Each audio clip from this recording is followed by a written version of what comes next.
Great to have you with us. Now, there's a mad rush of prospective national service personnel across the country to be registered at the various regional secretariats for this year's program. The situation is causing lots of chaos at some centers, leaving many prospective service personnel stranded as they spend long hours in winding queues. In the Upper West region, prospective personnel are raising red flags over the decision to accept only GNE switch cards before their registration is accepted. Upper West regional correspondent Rafiq Salam reports that the National Service Scheme provides newly qualified graduates the opportunity to have practical exposure on the job, both in the public and private sectors, as part of their civic responsibility to the state. Over 90,000 graduates who completed their various courses of study at the tertiary level in the next 10 months will be deployed to the nook and cranny of the country where their services are needed most. In the Upper West region, a total of 1,600 are taking part in the exercise. Upper West Regional Director of the National Service Scheme, Prince Kankam Bodu, set the ground rules.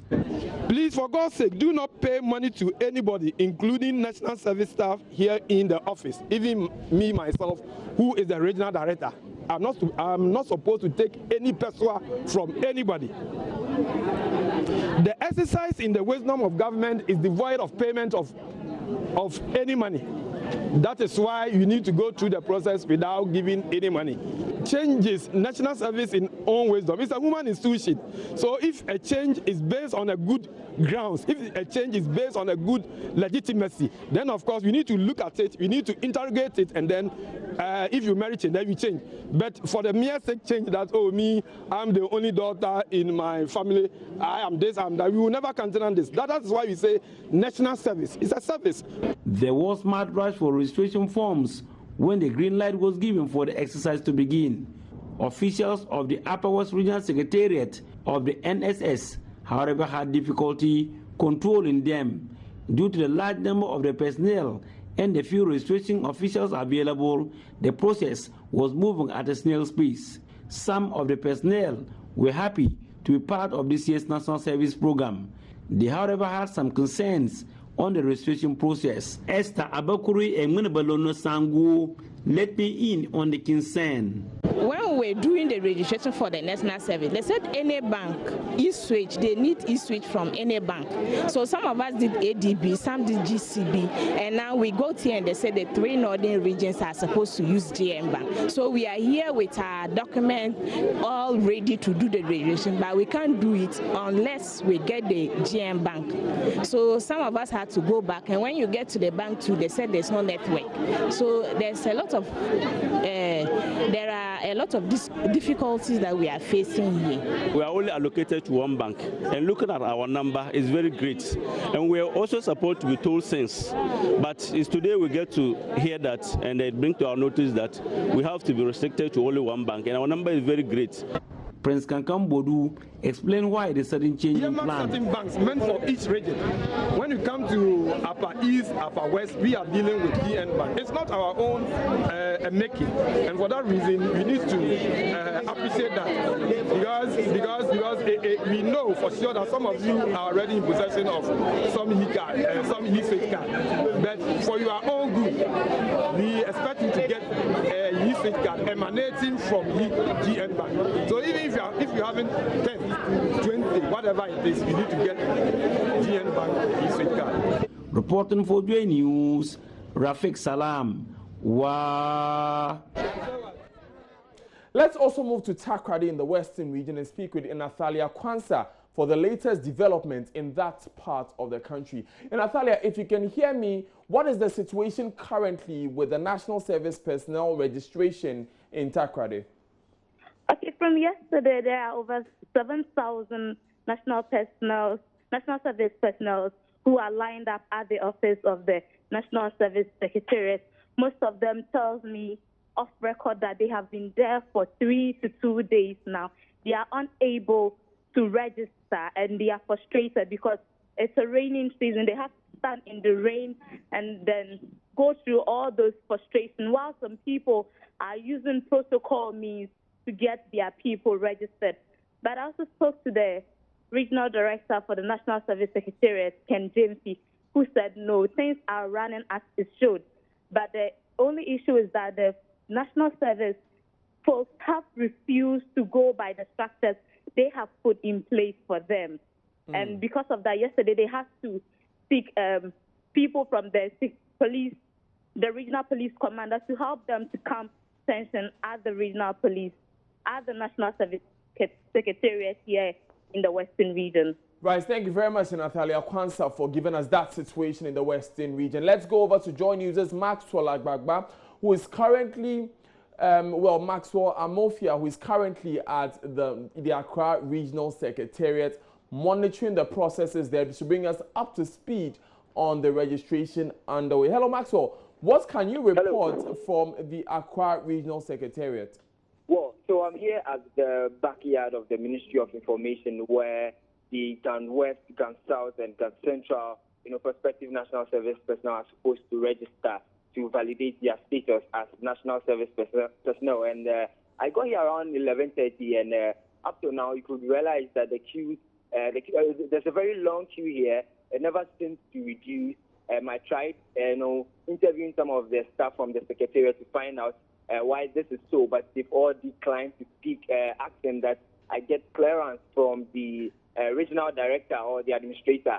So I made my way to the office, but since they are all not available to speak now, and we've been interacting with some of the prospective national service personnel, find out from them if there's been any challenge. They couldn't pinpoint any challenges apart from being in the queue. Some told me that they have been here since 3 a.m. so that they could finish on time and then get back to their various homes. But they've mentioned that the biometric and the online portal they are supposed to, those are the second and the third process, is not available here. So they've been asked to come back next week. Some have complained that they are coming from very far, and it won't be possible to come back next week to do that. Right, thank you, Maxwell Amofia, for that report. He's a man there at the Accra Regional Secretariat of the National Service Scheme. Now, UNICEF representative Dr. Peter Bafo says, however, payments, even though payments have been made for the needed vaccines for the country, they are yet to reach the shores of the country. Now, Dr. Bafo made this revelation during an interaction with host of the AM show this morning, Roland Walker.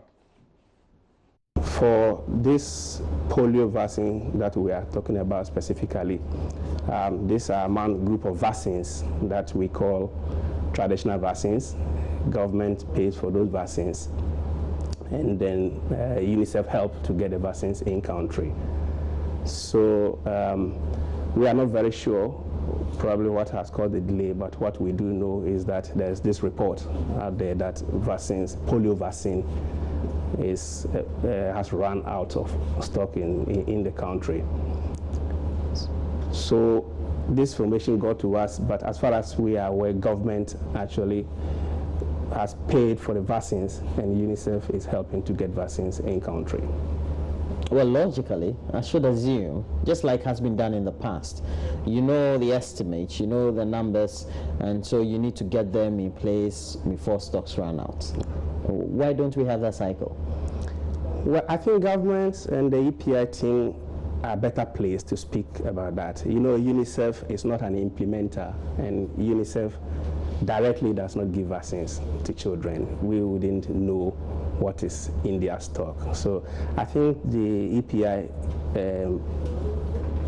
team will be in a better place to probably speak to that. It's not going to be a long period of shortage anyway, because we have the assurance that the vaccines are coming in from early next week. So vaccines will come in, their systems are there to distribute them to the regions and to health facilities, and hopefully those children who did not get it on time will be mopped up for vaccination. So from UNICEF. Dr. Peter Bafo there with UNICEF. Now, the coalition of NGOs of health, however, causes a leadership failure on the part of government and a lack of commitment on their part. Gabriel Benako is a member. Every year, Ghana has a budget for immunization. So all the commodities is already planned and is projected. And every January of every year, we already know how much we need to take care of vaccination across the country. So when the state is not responding to its obligation, that is why you can have the crisis. The reason is Ghana gets support from Gov't and other development agencies. And UNICEF is the organization that helps to bring in the vaccine and other commodities to support immunization program in Ghana. Now, the arrangement is that Gov't is supporting the government of Ghana with certain amount of money, and government of Ghana is supposed to also pay its counterpart funding to be able to have the 100% cost of vaccination. Over the last 3 years, the government of Ghana has been defaulting in its obligation of paying its counterpart funding. The figure is a little above 100 million. It's about $33 million. But the government of Ghana is supposed to pay a certain percentage, 20%. We are in the transition period, so donors are not financing immunization program 100% in Ghana. So we have to provide a counterpart funding to support what the development partners are giving, so that we can have a total of what we need for immunization services. And because we've been defaulting, they also keep on delaying their counterpart funding. And recently, we met the Director General of Ghana Health to draw his attention about the situation. He admitted the fact, but he assured us that as of last week, we were going to get the vaccine because the government has paid about 9.3 million for its counterpart funding for 2015. So we were expecting that by now, UNICEF should have brought the vaccine in to be able to take care of the crisis. But we are seeing that the consumers are still not in. We have not heard anything from the Ministry of Health. We think that is very unfortunate, and they must take serious steps to ensure that we get the vaccine immediately. Ghana has money. It is about leadership and commitment. As I keep on saying, over the last 3 years, I keep on talking about leadership and commitment. That is what we need. We need a policy on immunization financing in Ghana. Now, the site where 2 illegal galamsey operators were killed after the pit in which they were operating collapsed on them yesterday has been cordoned off. Konongo Patrensa was the latest site of attraction after yesterday's sad incident. Let's go live to my colleague Erastus Asaridonko, who has the latest on that story. Erastus, are the 2 on admission? How? Are the 2 on admission doing? Well, they are responding to yesterday when we got to the Stewart's hospital. They said that they are responding to treatment. They are stabilized now, and so they expect that in the coming days they will be moved or discharged. What about the 2 who are dead? How are their families reacting? Well, it was surprising to know that for now, as we were leaving the town, no family member has made contact. But there are people who claim to know them, and so they are helping security officials get to their families and get them to come around.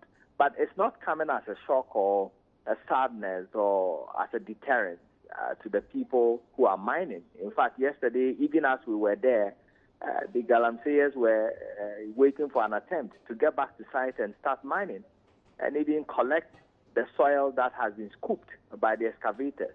And so this has not deterred people from mining in that area, no. Have they been able to get access to the site? Exactly. Even yesterday when the security officials were using the excavator to, in a last attempt to try and see if there are survivors or there are bodies stuck in there, the townsfolk, men, women, children, the aged were gathered around, each trying to gather some stones or some soil to go home, wash, and get some gold. That was their preoccupation at that moment. But Erastus, after the cordon of the site, have any of the townspeople been able to get there? In fact, the cordoning is just a plastic tape. belonging to the police. The people are just going under this plastic tape, getting into the area and scooping the soil that has been left there by the excavator. And so, yes, they were there at the site, and the mines authorities are telling us that it's difficult controlling them, and it will take a measure or a guideline from the government on how to control illegal mining within the town to be able to stem the tide. Well, thank you very much, Erastus Asare Donko, reporting there from the Ashanti region, where in Konongo, Patrensa, 2 people have died and 2 are in the hospital. Now, meanwhile, government has begun deploying the first batch of Joint Military Police Anti-Galamsey Task Force. The exercise, which is taking place as Bundasi Military Training Camp, is codenamed Operation Halt 3. Beatrice Edu is there and she joins us live. Now, Beatrice, what is the latest with that program ongoing? All right, Daniel. So between the time we spoke, 10 a.m. and now, a lot of things have happened. The Lands and Natural Resources Minister, John Peter Mewu, the CDS, Lieutenant General Obedakwa, as well as the National Security Advisor, Brigadier General Oche, retired. All of them met the leadership of this team, that the Joint Military Police team that is yet to be deployed right now to the various places to fight illegal mining. Some minutes ago, the Lands and Natural Resources Minister, John Peter Mewu, addressed these men comprising 200 military officials and 200 police officials, and he said that government will soon place a complete ban on mining in our river bodies as well as along the river bodies. And this ban will not be lifted. It will be permanent. Again, he admitted that although little has been achieved since government started this, there's a lot more to be done. And then he pleaded with the officers to ensure that they play along the agenda of the president to end illegal mining in the country. On the part of the Chief of Defense Staff, he said that these officers must cooperate with other agencies because they cannot do this alone. And he also said that most importantly, the community members, they should be friends with them so they wouldn't think that they are antagonizing them. And then finally, he said that failure is not an option. And so these officers must go in with a mind that they are going to succeed because the livelihood of Ghanaians depends on this operation. Right, thank you very much, Beatrice Edu, for that update from the Bundasi Military Training Camp here in Accra. And now hundreds have been displaced in Tamale as many parts of the Northern Region capital are flooded. We have our Northern Region correspondent on standby, and we'll be speaking with him after this short break. Stay tuned.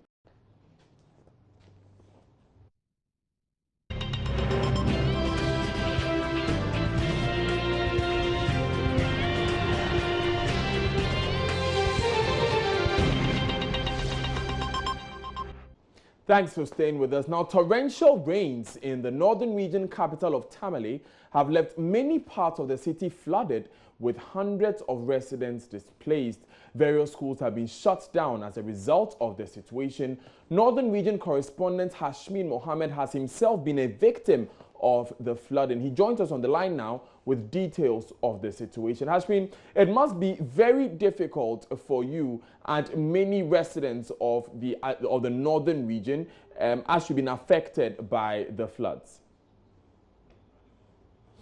Well, we are still trying to get in contact with Hashmin Mohammed there. We seem to have lost contact with him. Let's rather speak with Martina Bugri, who is also a Northern Region correspondent for Joy News. As you can see there, many people have been affected by these floods in the northern part of the country, particularly in Tamale, the regional capital. As you can see there, you can see some health workers there. So that's a health facility which has been flooded. Of course, this will definitely affect the delivery of healthcare in that part of the city and the township. We'll be getting how the people are reacting to this particular issue. So we'll take a quick break. When we come back, we'll get the full story from the Northern Region. Stay tuned in.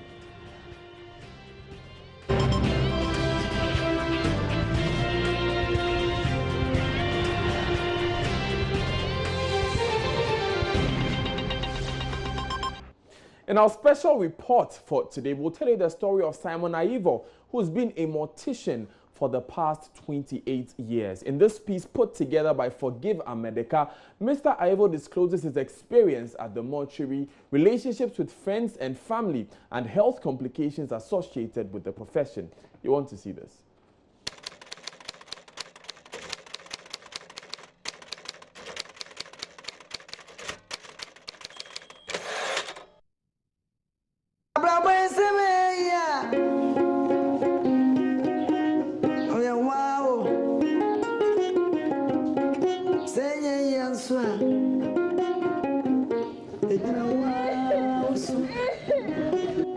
From childhood, all of us have dreams.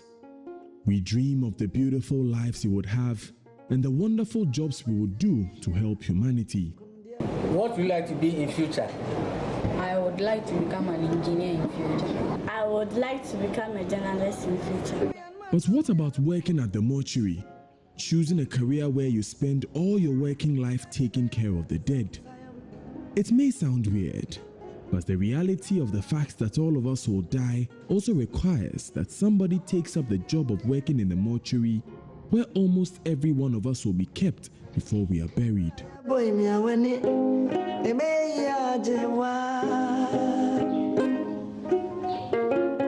Mr. Aivo is a mortuary assistant and has been in this profession for 28 years.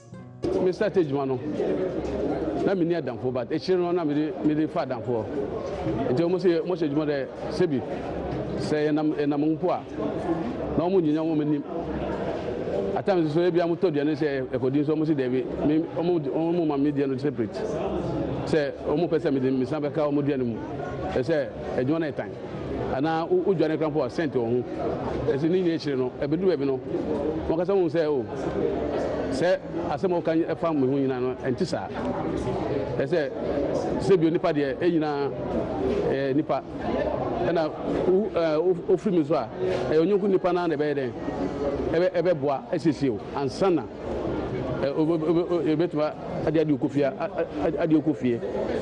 Oh, and you know, all my say, okay, Nina Edmontino, Ina Akabum, the Bianam, a bedroom, a lady boom. In Ghana, morticians learn the trade on the job. Though there have been discussions within the health ministry for several years on giving these people some form of professional training, this has not been achieved. Obey clinic, Juma. Starting no clinic. Saka cracker. I send obey bodies. I send a packet bodies. Saka send a shade row. I send a palm body. A pie. Any Sanya packing. Any Mombekofi, Umutiaka, a baby Umutre. And so a bedroom baby, I do Siciano. I a pie a fool. Airport motor in Libya. Sana humanity. Well, Hayana Musi, a Becon school bat, school and muscle. And the Hayana, in India, it is those who are classified as untouchables, the lowest ranking in the Indian caste hierarchy, who are responsible for handling dead animals and preparing human corpses. There also exists a class of people in Japan, the Burakumin, who since medieval times have been in charge of human remains and to this day are discriminated against for this reason. There is no caste system defined in Ghana, but working in a mortuary definitely fails to bring prestige to those who choose to make it their profession. In fact, handling the dead is looked upon as an extremely dirty job. I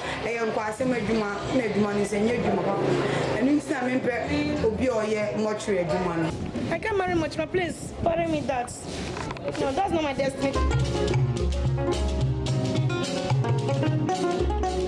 Most often, the circumstances within which one finds himself defines his understanding of life. Nevertheless, what really is life, and how should we live? Yesterday, I'm in the mortuary. Since I went in to see somebody lying down, I said, no. Miraho, and so a baby Jan, yeah, co. You knew the yeah, or see a Sarah Diamond, Sarah, I didn't know about nothing to Abraham Kukum. Before, when you see obituary posters at a place, you see 90, 80 120, 140, but now 16, 17, 20, 25, 30, 35. I don't think it's well enough. There's something wrong somewhere. A day will come, I will be there. Isaiah 10, it said, so you will be like me and you will come here as I have come here.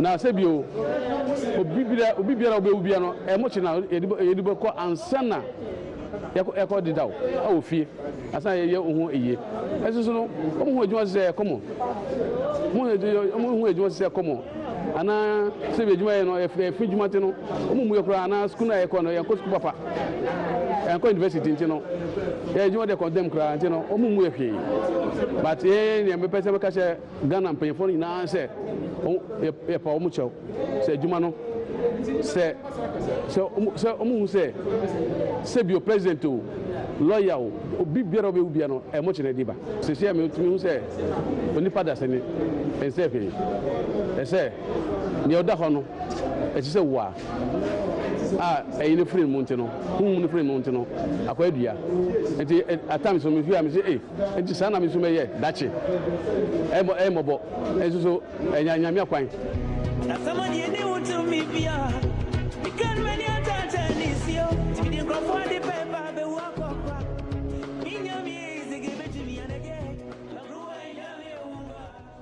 It definitely gets you thinking, doesn't it?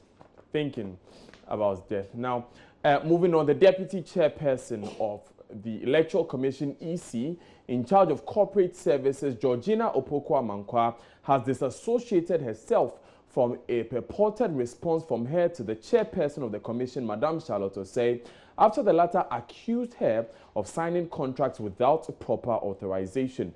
Her response follows an ongoing turf war between the chairperson and concerned members of the commission, these people are petitioning the president to impeach Madame Osei. Now, in a press release earlier this morning, Ms. Amankwa urged the general public to disregard the alleged response from her. Meanwhile, the General Secretary of the Christian Council, Reverend Opuni Frimpong, says their call for alternative dispute resolution in the current EC wrangling is not to avoid punishment for anyone who may be found guilty after investigations. He suggests the internal structures of the EC must be used to deal with anyone who will be found to have breached any laws after the investigations of the matter. He was speaking earlier on Joy News Desk. The Electoral Commission, if you like, is the heart of our electoral system. Now, if we get to a point where people have reason not to have confidence and trust in the judgment of the EC, it will be a threat to our democracy. It's not like we can throw away the EC and move forward. We need the EC as a key component of our democratic governance, and the EC's respect and credibility must be protected. And that is why the individuals involved must know exactly what they are doing. It's not just Madame Charlotte Osei and Sule and Madame Georgina. It's beyond them. They are dealing with the heart of the country. And let's protect the nation called Ghana. The issue is not who is righteous and who is demonic. We are dealing with the national cohesion, the national peace. And that is why that must help them cease fire and find better, more civil way of addressing their individual challenges. It's too early to throw in the towel. If we can get them address the concern and bring the fact, and if even somebody must be disciplined, we work with the internal systems, internal structures, the corporate governance system in that institution. It will be helpful for all of us, no matter who is involved. We must go beyond the individual's personal comfort and protect our national safety, our national peace. We have 2020 election ahead of us, and whatever we do, we must keep that in mind. And we have suggested, and we will maintain it, that we may need alternative dispute resolution mechanism We have experienced people, whether in traditional leadership, whether into governance, civil service. We have people who have solved problems elsewhere in this country. And we must allow them to make intervention and listen to all of them and see the way forward. Let's take you back to the northern region where our correspondent Hashmin Mohammed is standing by with the latest on the flooding that has taken place there. Hashmin, if you can hear me, what is the reaction of the residents, the affected residents by the flood? And I'm told you are one of these affected residents. Well, a lot of the residents are still living in perpetual fear of the devastation of the rainstorm. This rainstorm, it is still raining though, but it has lasted for more than 2 hours now. A lot of homes have been flooded.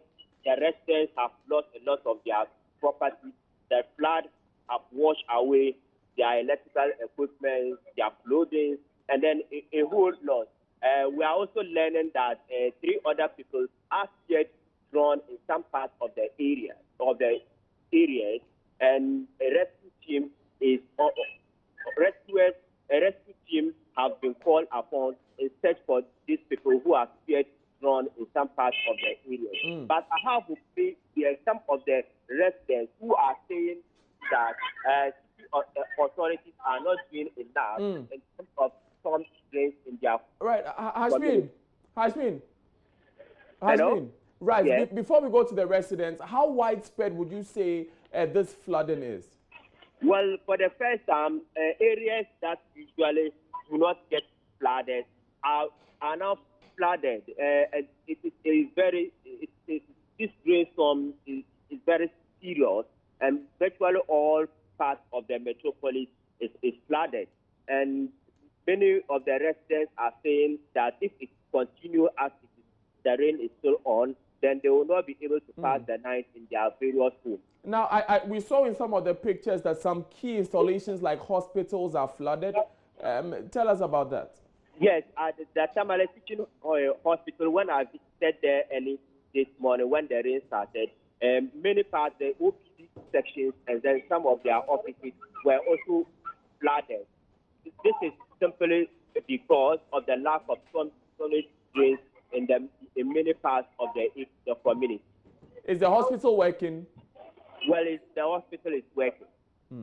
Right, thank you very much, Hashmin Mohammed, for the latest there from the northern region, capital of Tamale.